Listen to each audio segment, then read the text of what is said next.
Friends ఈరోజు bamboo chicken చేద్దామని ఒక ఎదురు బొంగు తీసుకొచ్చాము. చికెన్లో మసాలా మొత్తం కలిపేసి ఇందులో పెట్టి చికెన్ కర్రీ అయితే చేసేద్దాం.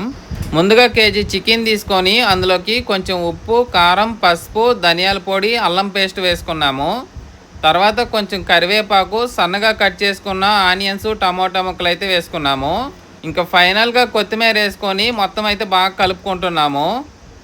మసాలా మొత్తం బాగా కలుపుకున్న తర్వాత ఒక చిన్న పెరుగు ప్యాకెట్ అందులో వేసుకొని ఒక నిమ్మకాయ ముక్క కట్ చేసుకొని దాంట్లో పిండుకొని మొత్తం బాగా కలుపుకుంటున్నాము. ఓకే ఫ్రెండ్స్, చికెన్కి మసాలా మొత్తం అయితే కలిపేసాము. ఈ చికెన్ మొత్తం ఇంకా ఎదురు బొంగులో పెడుతున్నాము. తర్వాత 2 టేకాకులు తీసుకొని దానికి మూతలాగా పెట్టేశాము. ఇంకా పొయ్యి మంట వేసుకొని ఆ ఎదురు బొంగుని మంటల పైన పెట్టి బాగా కాల్చుకుంటున్నాము.